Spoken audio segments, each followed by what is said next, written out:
Bom, boa noite a todos.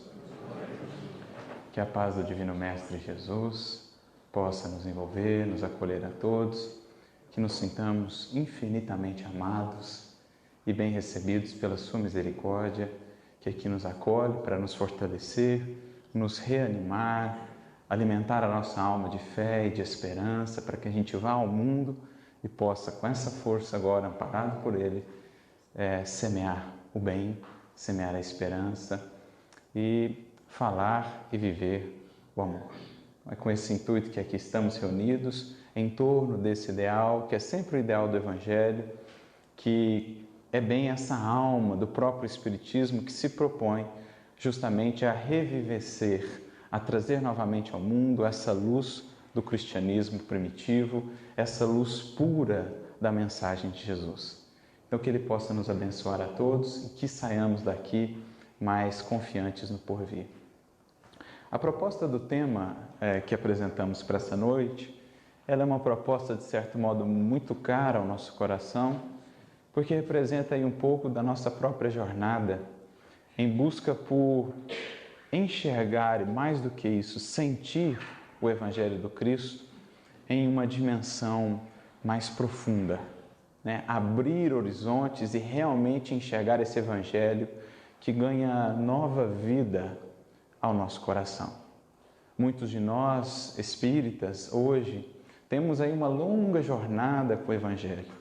Já o conhecemos já muito, mas por muito tempo tem estado ele como que em hibernação nos nossos corações. Tem sido ele ainda muito mais uma letra morta do que de fato um espírito que vivifica, um espírito que ganha vida, uma mensagem que ganha vida através da nossa própria vida.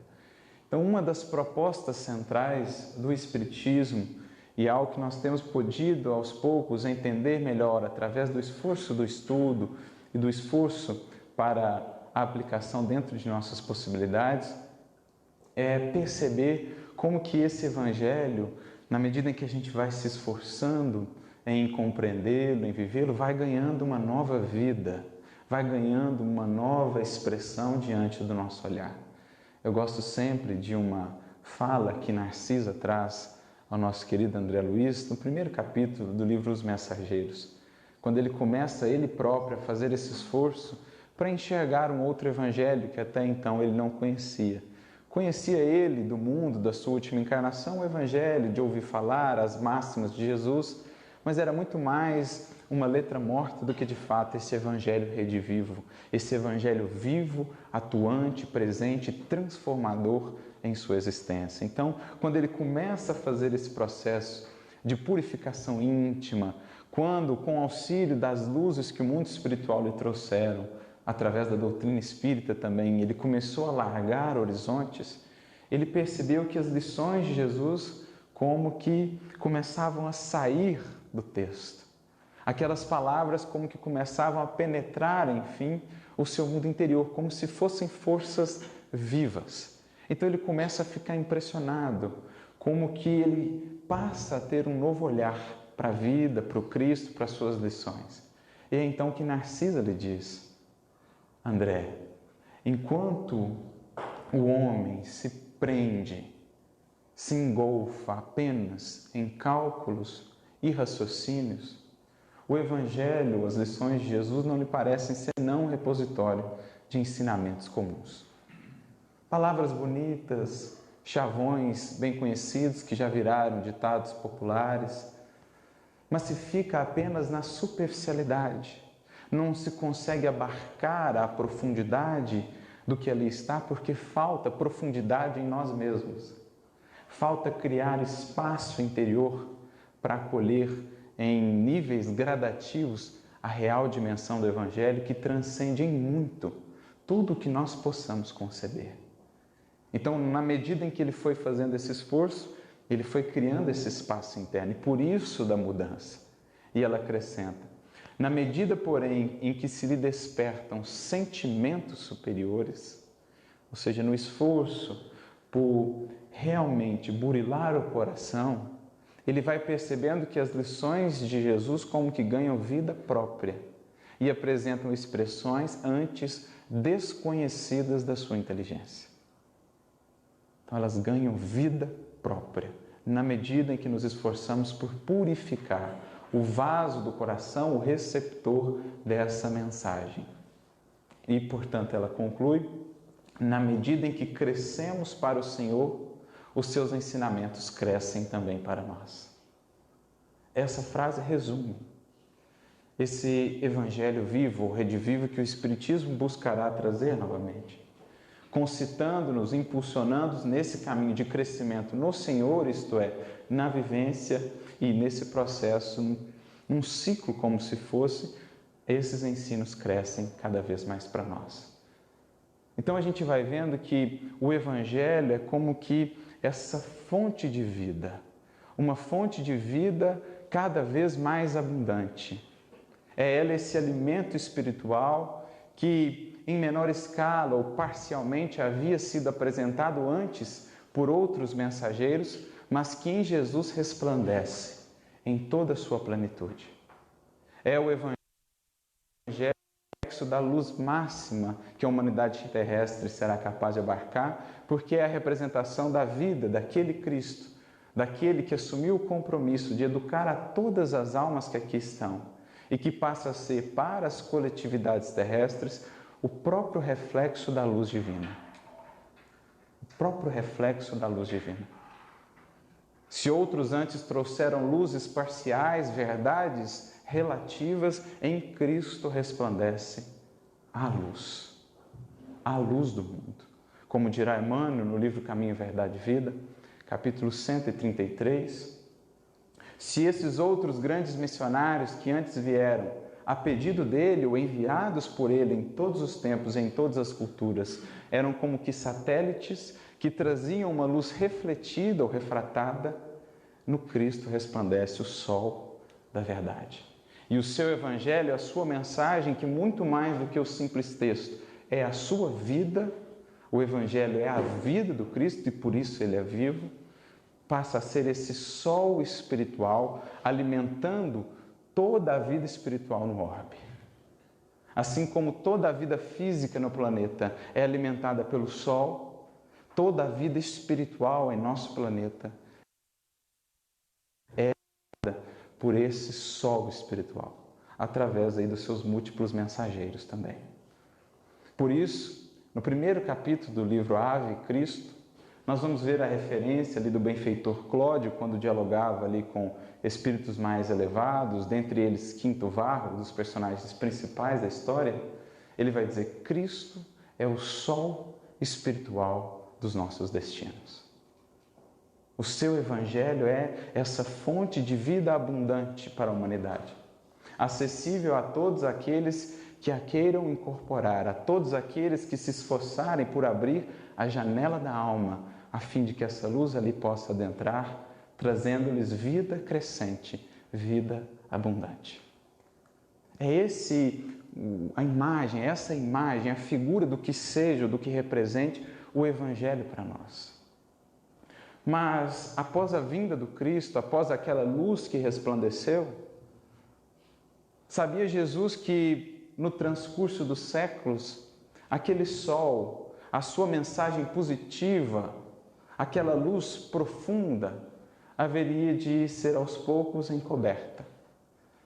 Haveriam os interesses humanos, as paixões, de ir aos poucos acobertando aquela fonte perene de vida.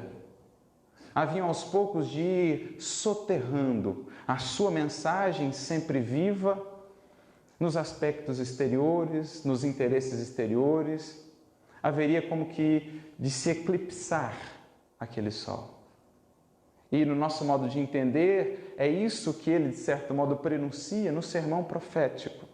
Lá no capítulo 24 de Mateus, no versículo 29, quando, de maneira simbólica, remetendo-nos a esse sol, vem nos dizer que, com o passar dos anos ou dos séculos, com as aflições aí dessas idades e dessas escolhas complicadas da humanidade ali na idade das trevas, aquele sol deixaria de dar a sua luz, a lua também não daria mais a sua luz, as estrelas cairiam do céu e as potências do céu seriam abaladas.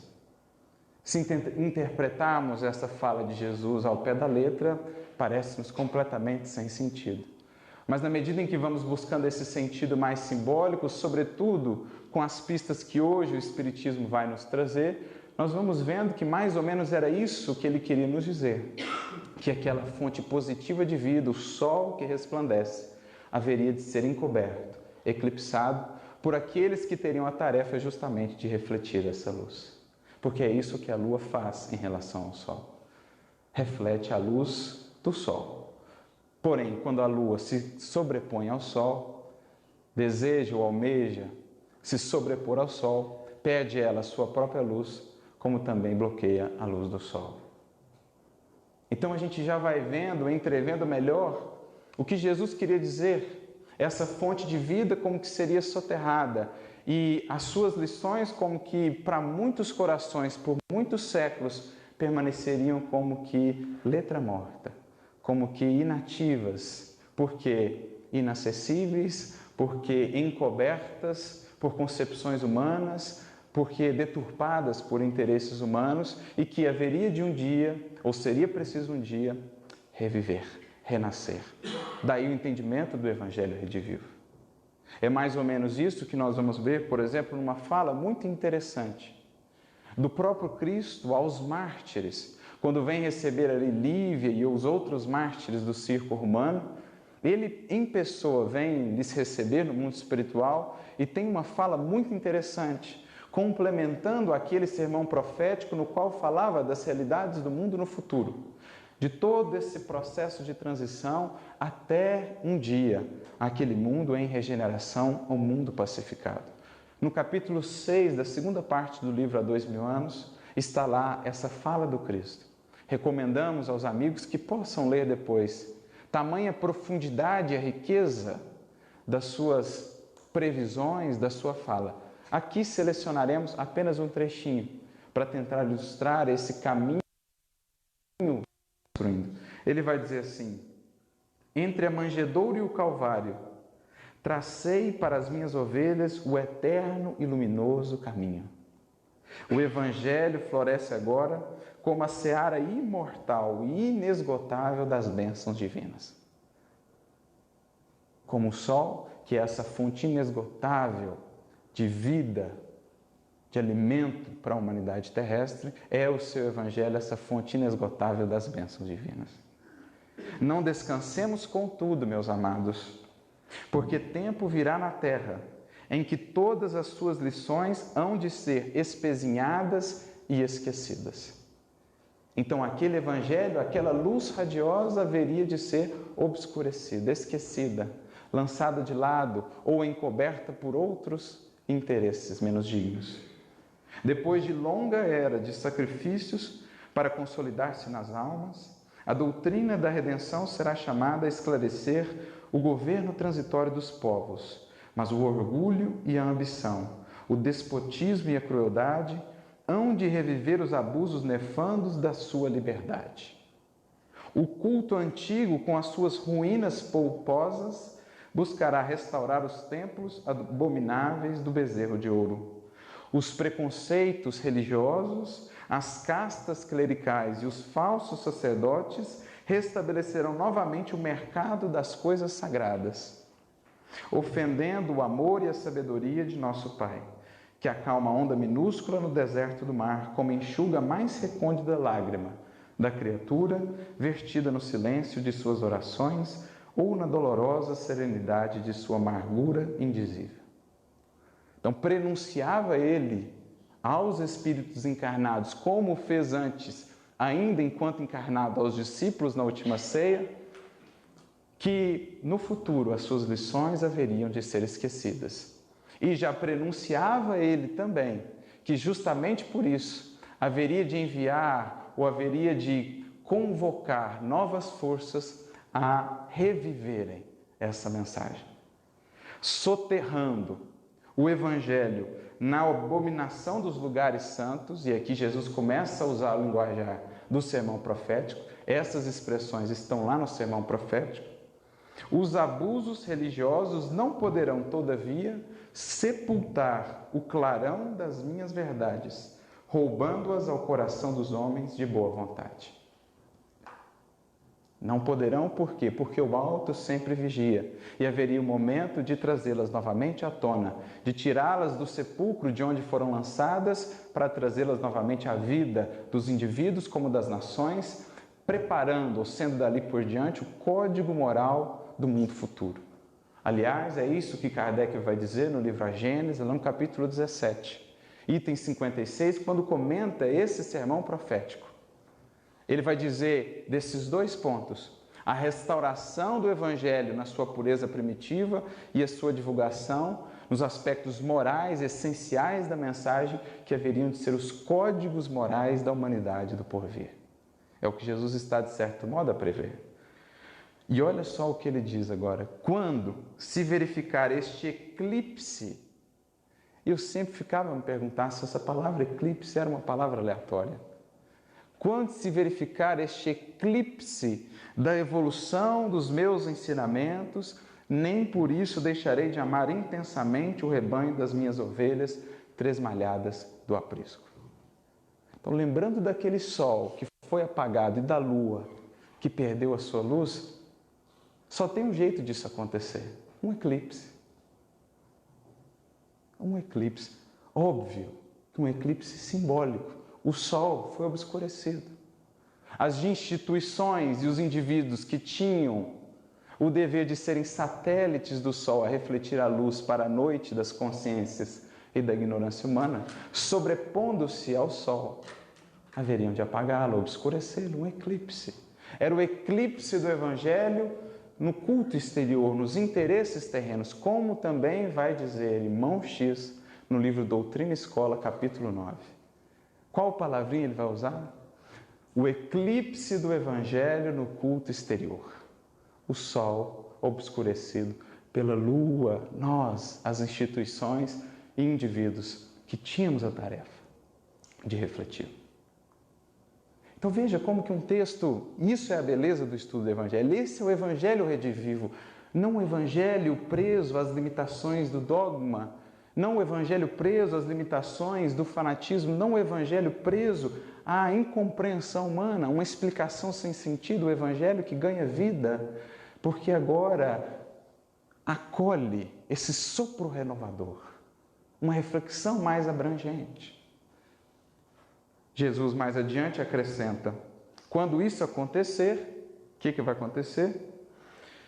Pela sabedoria e pela verdade, dentro das suaves revelações do Consolador, meu verbo se manifestará novamente no mundo para as criaturas desnorteadas no caminho escabroso. E por meio das vossas lições, que se perpetuarão nas páginas imensas dos séculos do porvir.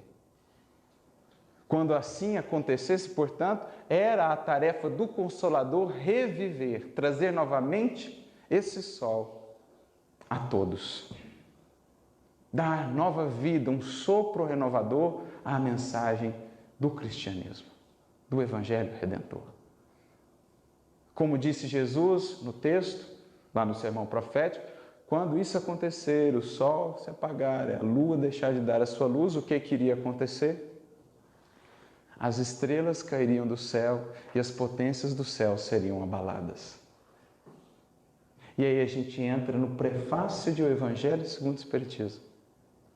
E os Espíritos começam nos dizendo assim: os Espíritos do Senhor, que são as virtudes do céu, as potências do céu, qual imenso exército que se movimenta ao seu chamado, como estrelas cadentes, vem iluminar os caminhos, abrir os olhos aos cegos, confundir os orgulhosos. Tá ou não está ligado? Eu desconfio que sim. Como diz Guimarães Rosa, eu quase que nada não sei, mas desconfio de muita coisa. E eu desconfio que as escolhas dessas palavras pelos Espíritos não são aleatórias. Aí vem um espírito, Adolfo, bispo de Argel, do Pur, também é outro nome dele.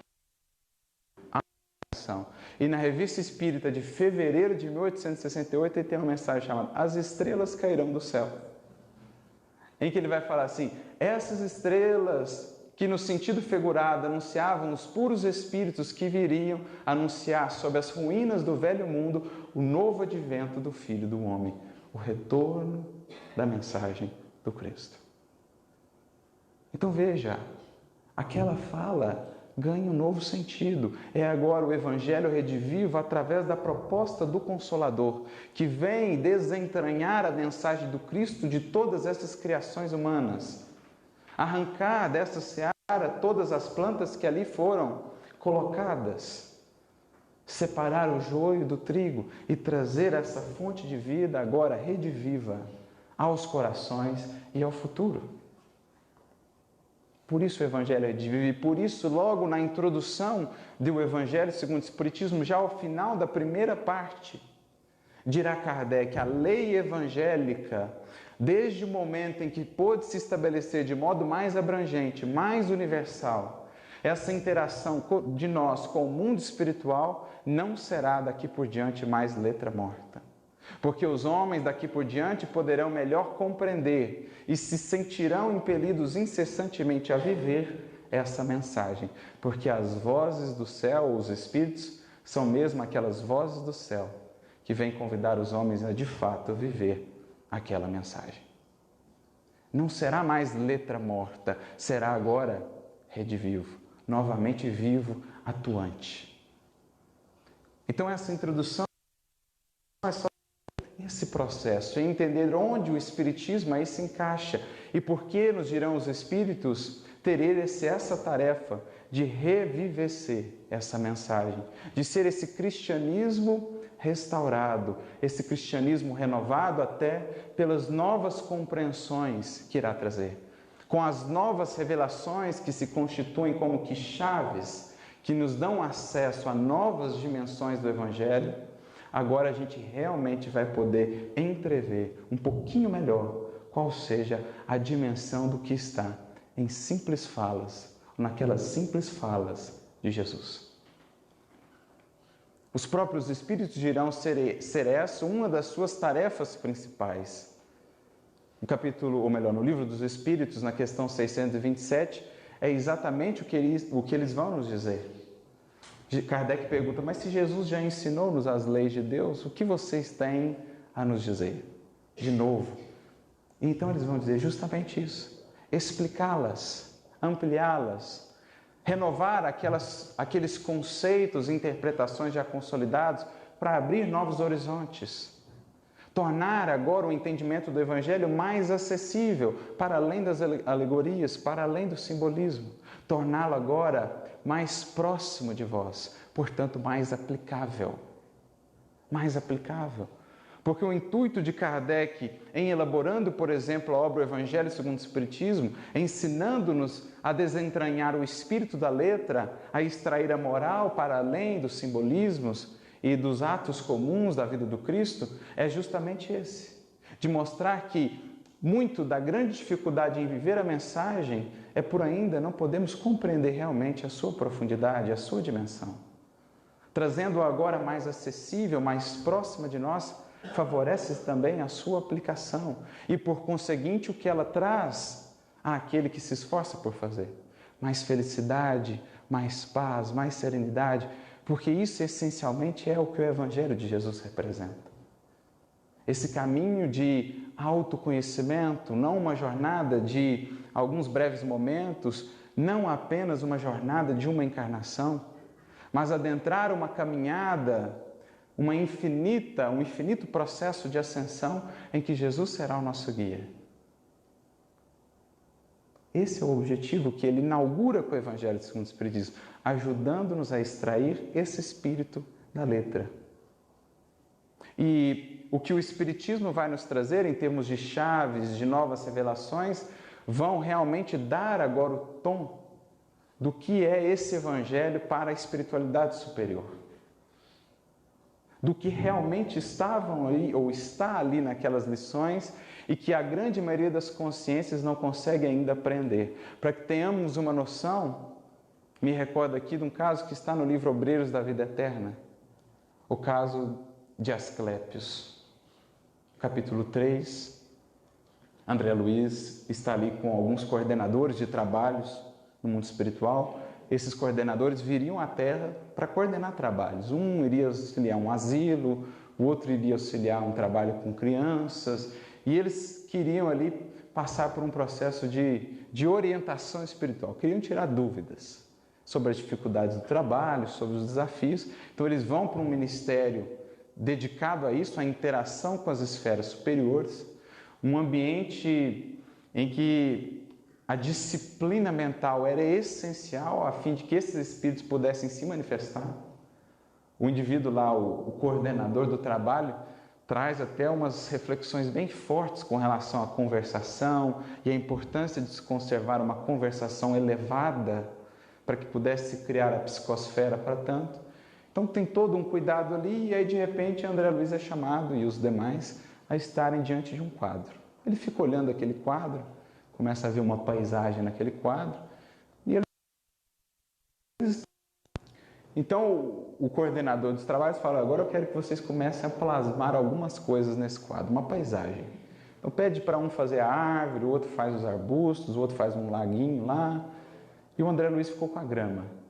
Então, criação mental, vocês têm que projetar nesse quadro e fazer o quadro com a mente. E aí eles vão todo o esforço, né? E aí André Luiz faz o esforço ali para fazer a grama e a grama fica horrível. E o benfeitor fala: essa grama sua, né?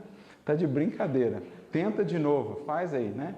E aí eles melhoram, o quadro fica mais bonitinho, de repente eles começam a ver lá ao fundo uma luz, parece um sol. E essa luz vem crescendo, vem crescendo. Quando se aproxima, eles percebem que era uma pessoa.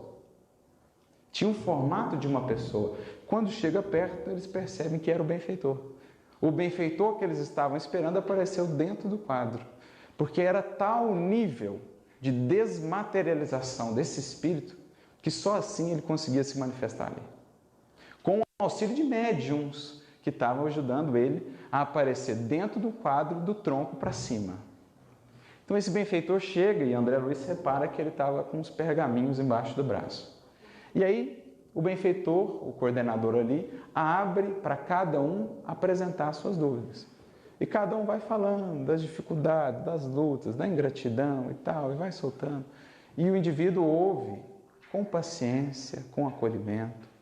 Quando cada um deles terminava, ele pegava esse pergaminho, abria o pergaminho e lia uma frase. E não falava mais nada.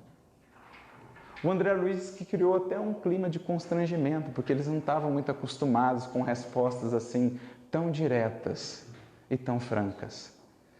Mas o mais interessante é, o que era aquele material que ele trazia? Qual era o norteador dos trabalhos daquele espírito? O mesmo evangelho que a gente lê aqui. Ele pegava e lia um versículo de Paulo, um versículo de Mateus, um versículo de Lucas. Como a dizer que, até por um espírito como ele, aquele é o material de estudo. O mesmo evangelho que a gente está lendo aqui. Aí ficamos a nos perguntar, em que dimensão? Ou o que eles veem nesses textos que nos escapa? Para se ter uma ideia, o André Luiz ficou tão impressionado que ele falou: mas esse deve ser o mais alto grau que um espírito pode chegar, né? Esse espírito não deve ser nem da terra. E o benfeitor fala: não, André, Asclépios é um espírito da terra. Embora um espírito numa condição já que se encarna apenas de 800 em 800 anos a título de missão na terra. De 800 em 800 anos. Mas é um espírito da terra que almeja ser um representante diplomático da terra em Júpiter. Como aqueles que lá estarão em Júpiter almejam serem os representantes do seu planeta no conselho, vamos dizer assim, do sistema solar. Mas ele é um espírito terrestre. Para a gente ter uma ideia do que são essas dimensões do Evangelho ainda inacessíveis para nós, que na medida em que a gente vai se utilizando do esforço, dessa proposta de realmente nos aplicarmos à vivência da mensagem, juntamente com as chaves que o Espiritismo nos traz, como essas portas para o infinito vão se abrindo. E como a gente vai vendo um novo Evangelho. A partir agora dessas chaves de entendimento que o Espiritismo vai nos trazer. A gente consegue entender aquilo que um Gamaliel, espírito já mais maduro, conseguiu entrever há 2000 anos atrás. Quando Saulo busca pedindo orientação, ele que já havia dedicado os últimos anos da sua vida à meditação do Evangelho, ele diz assim a Saulo: Saulo, nas minhas meditações solitárias acerca do Evangelho, eu pude descobrir que adaptarmos-nos ao Evangelho é descobrir um novo país, cuja grandeza se perde no infinito da nossa alma. Então o Evangelho agora esquece aspectos exteriores, esquece rituais, esquece tudo mais. Evangelho, com essa nova chave, com esse novo horizonte, é iniciar a grande e mais fundamental das jornadas, sem a qual estaremos a caminhar pelo mundo inteiro buscando a paz e não haveremos de encontrá-la. A jornada por conhecermos a nós mesmos, por desbravarmos o nosso mundo, aí encontrando, enfim, a presença divina.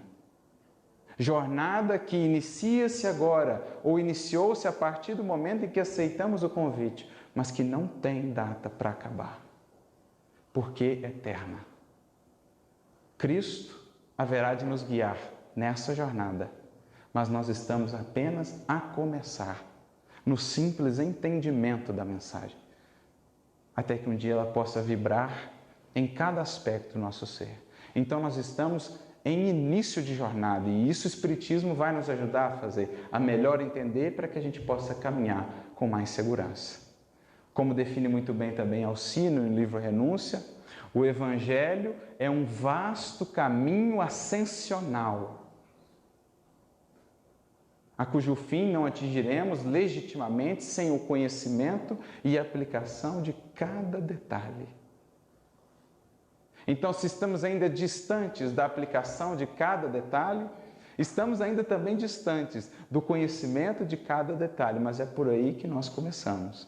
E aí a importância do estudo do Evangelho, desse Evangelho redivivo, dessa presença novamente viva do Cristo ao nosso lado, a partir dessas chaves de entendimento que o Espiritismo vai nos trazer.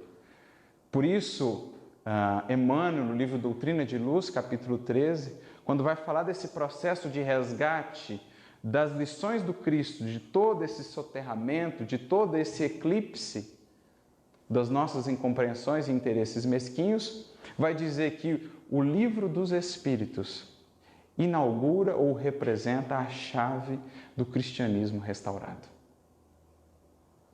A chave do cristianismo restaurado. Apresentando-nos agora essa nova dimensão. E aí a gente vai buscar agora pensar e a melhor entender como, ou em que termos, em que sentido o Espiritismo vai abrir para nós um novo horizonte acerca do Evangelho. Como as chaves do Espiritismo vão nos ajudar a melhor entender a mensagem do Cristo, a sua vida e o que ali está em termos de proposta. Esse é um exercício interessante de fazer para ver como a gente está de fato aproveitando a mensagem espírita em nossa vida para melhor compreender Jesus. Pegar, por exemplo, lições do Mestre e passar a pensar em que sentido a doutrina espírita renova o meu olhar para esse aspecto ou para essa mensagem, essa lição de Jesus. Em que sentido ele traz uma vida nova a essa lição?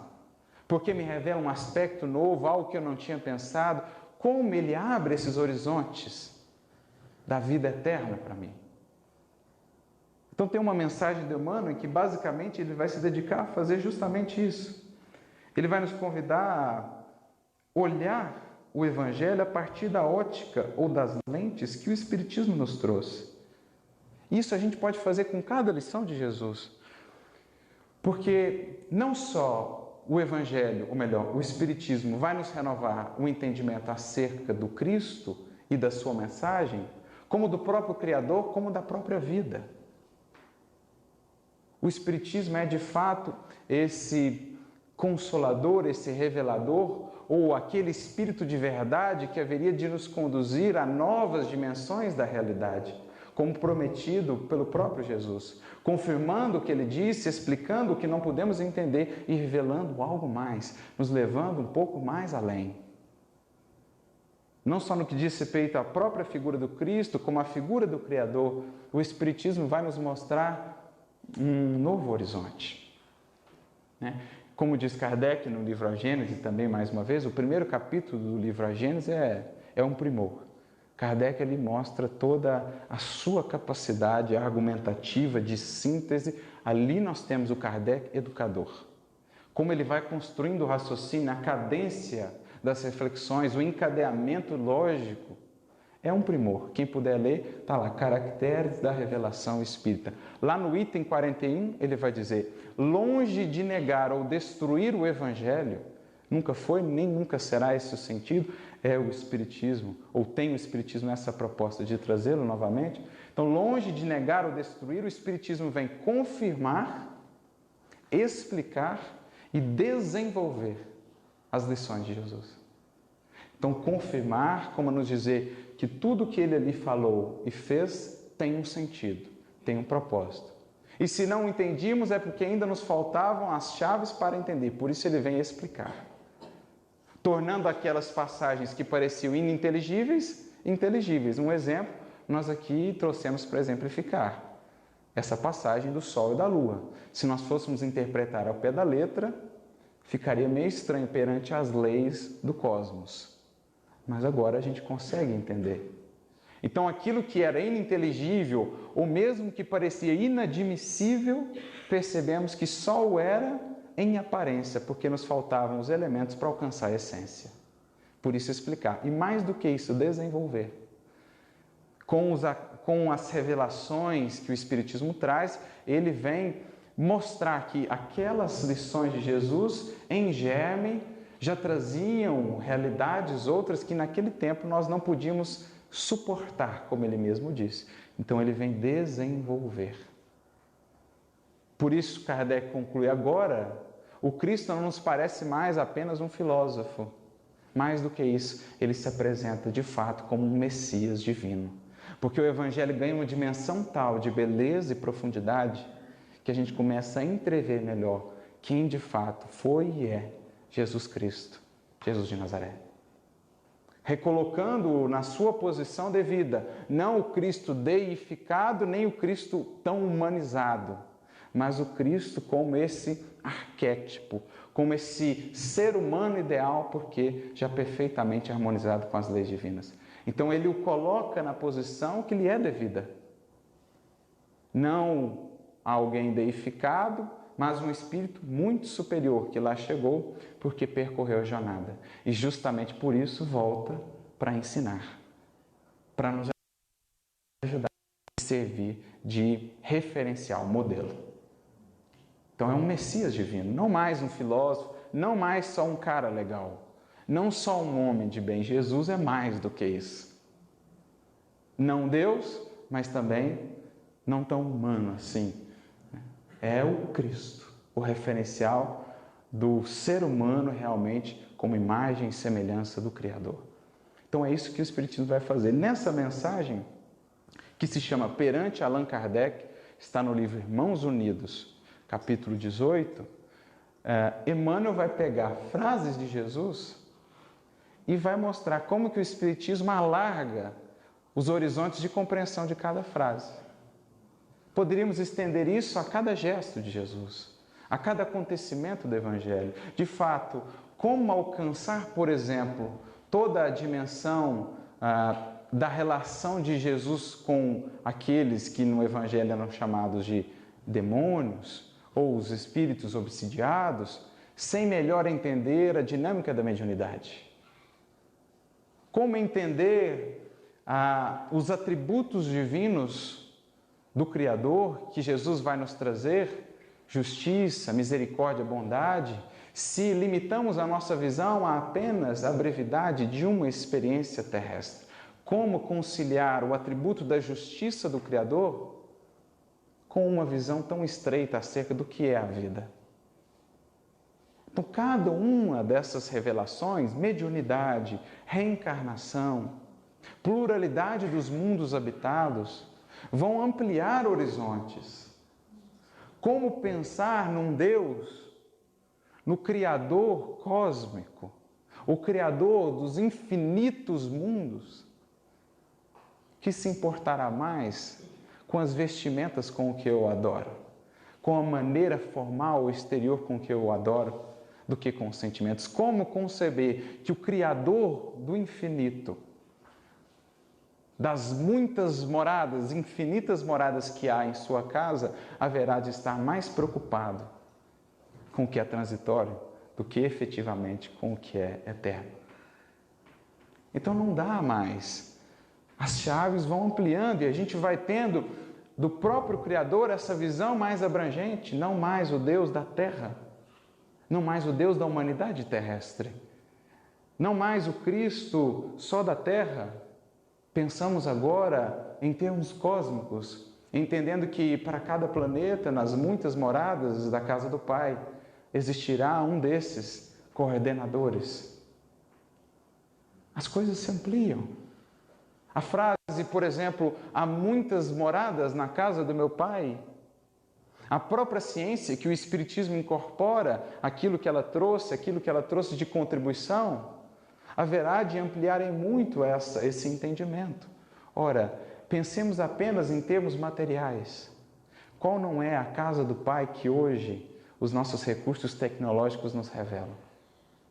Quando se pensou por muito tempo que a Terra era o centro do universo, era para ela que estava voltada toda a atenção do eterno Criador, vem a ciência que o Espiritismo incorpora como sua aliada na construção desse novo entendimento e, através de um Hubble, nos diz: esqueçamos essa ideia. Lancemos para longe essa ideia da limitação, porque daquilo que podemos enxergar na pobreza ainda dos nossos recursos materiais, aquilo de mais elevado e sofisticado tecnologicamente que o homem já foi capaz de criar, nós conseguimos enxergar em termos de casas, em termos de conjuntos de moradas, 2 trilhões de galáxias no universo visível, que é aquele que a gente consegue abarcar. O seu diâmetro, a sua dimensão, 13 bilhões de anos-luz. 13 bilhões de anos-luz. Ou seja, nem viajando por 13 bilhões de anos à velocidade da luz, a gente seria capaz de cruzar esse universo visível. Lembrando que a velocidade da luz é de 300 mil quilômetros por segundo. 300 bilhões de anos-luz.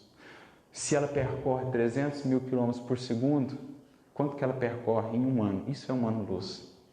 Fazendo as contas, 9,5 trilhões de quilômetros, vezes 13 bilhões de anos-luz, façamos a conta de cabeça, 9,5 trilhões vezes 13 bilhões, essa é a dimensão do universo, que está apenas um dos multiversos da casa do Pai, com 2 trilhões de galáxias, 2 trilhões de galáxias, cada uma delas com, em média, 200 a 300 bilhões de estrelas, sem contar os planetas que as orbitam. Olha como essa frase, há muitas moradas na casa do meu Pai, ganha um novo sentido. Isso do ponto de vista da ciência material.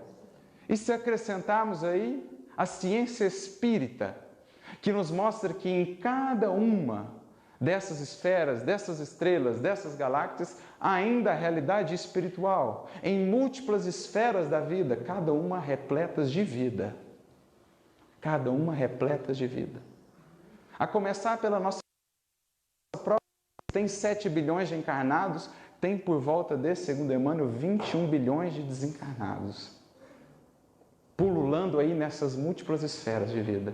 Se o nosso, que é um dos menores planetinhas, tem 21 bilhões de seres em evolução, multipliquemos 2 trilhões, vezes 300 bilhões, vezes os planetas, vezes 20 bilhões. Dá para entender qual é a visão de Deus que a gente começa a ter com o Espiritismo?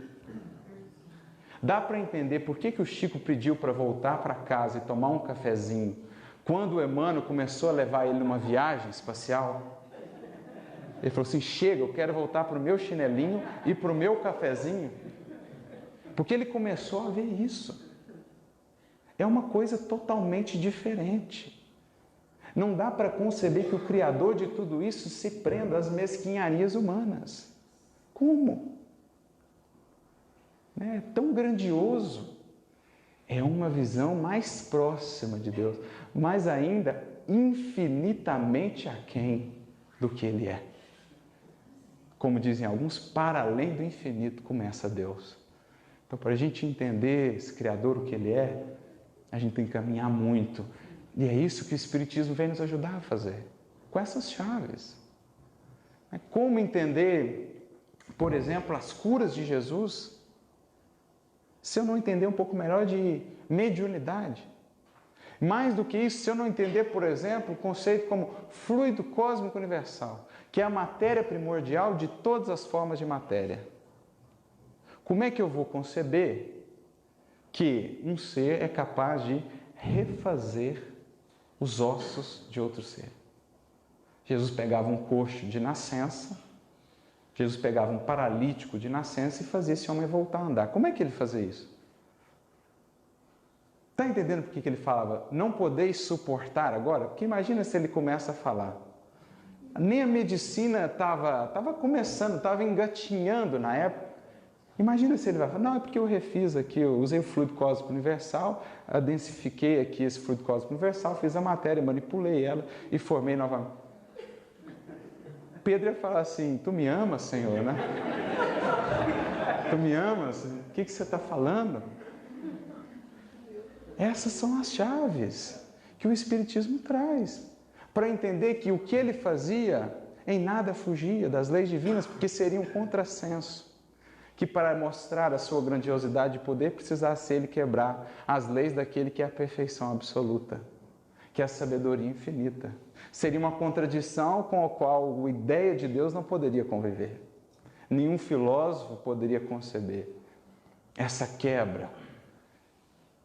É esse evangelho redivivo, porque veja, olha a dimensão que agora ele tem ao nosso olhar. Como conceber a ideia, o atributo do Criador, por exemplo, da justiça divina, se olhássemos apenas para o que os nossos olhos conseguem ver agora no mundo.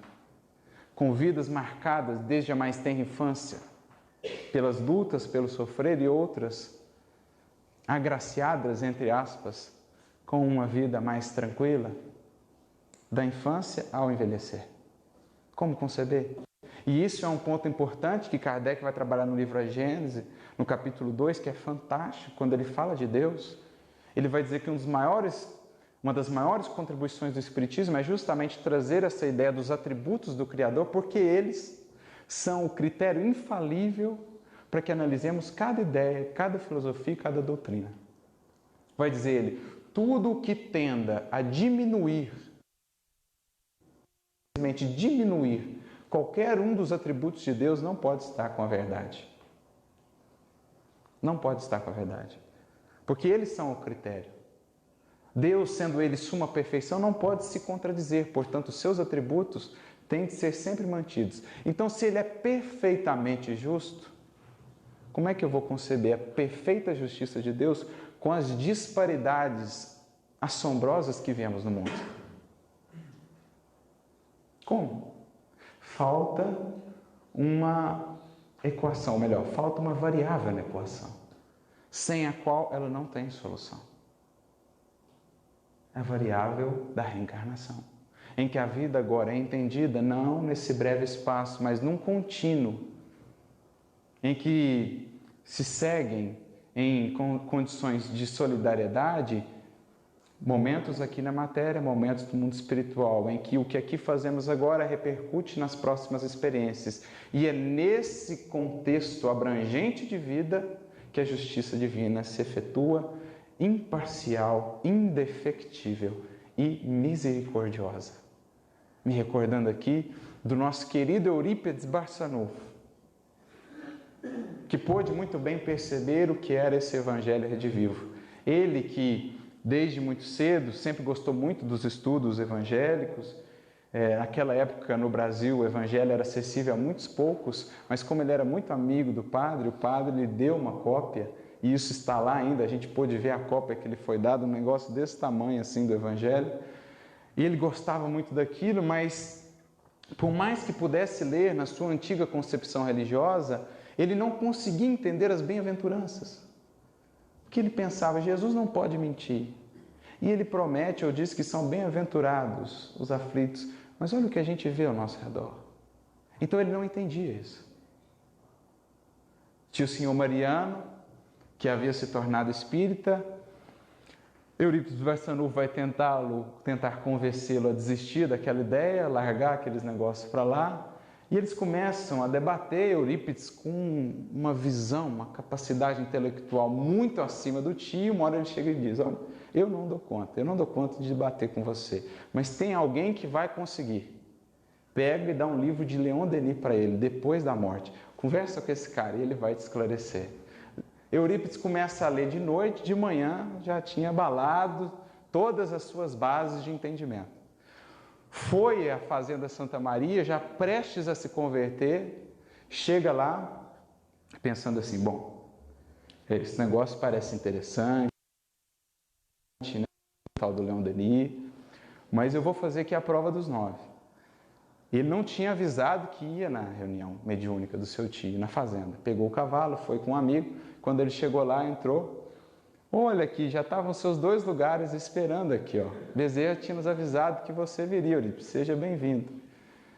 E ele sentou-se na reunião, vamos ver o que é esse negócio. E aí ele pensou mentalmente, se o que eu estou vendo e o que eu estou lendo é realidade, eu gostaria, e veja o pedido, viu? É humildade, não é como nós. Se nós pedíssemos, seria orgulho, mas era ele. Eu gostaria que João Evangelista pudesse vir aqui me explicar as bem-aventuranças. Se nós pedíssemos, seria um problema, mas era Eurípides. Então ele pede isso. Aí na hora que ele pensou, passou um tempinho, o médium lá, que era analfabeto, era assim, uma pessoa boníssima, quando brinca um amigo lá, era uma porta. Não tinha recursos intelectuais nenhum. Ele levanta e começa a falar. E faz, Eurípides dirá depois, a mais bela explanação sobre as bem-aventuranças que ele já pôde ouvir. E ao final o Espírito diz, João Evangelista. Aí ele falou, não, agora realmente... Ou seja, como ele havia entendido as bem-aventuranças? Nesse contexto da vida que se expande infinita, em que o aflito, aquele que persevera, entendendo que as dores e dificuldades vêm como uma sementeira do passado, convidando a uma sementeira nova para o porvir, o aflito que persevera, que continua, que para além das dificuldades segue adiante, esse haverá de encontrar a consolação da autolibertação e da felicidade no porvir. Graças a essas chaves. Aí Emmanuel vai trazer muitas outras nesse texto. Quem puder depois ler, ele pega frase por frase, algumas do Cristo, e traz a explicação à luz do Espiritismo. São essas as chaves das quais nos falava Kardec logo à introdução da obra Evangelho segundo o Espiritismo. Inaugurando para nós esse tipo de estudo. Temos falado sempre que o Evangelho segundo o Espiritismo não é um ponto de chegada, mas sim um ponto de partida, em que se inaugura, enfim, a era do estudo do Evangelho à luz da doutrina dos Espíritos superiores, que quais estrelas cadentes vêm inaugurar esses novos tempos, o advento novamente do Filho do Homem, da mensagem do Cristo, agora presente, atuante, viva, em nós e por meio de nós. Portanto, que Jesus nos abençoe e nos inspire a todos nesta grande, imensa jornada, da qual todos somos irmãos e companheiros de caminhada. Que Jesus nos guie sempre. Muita paz.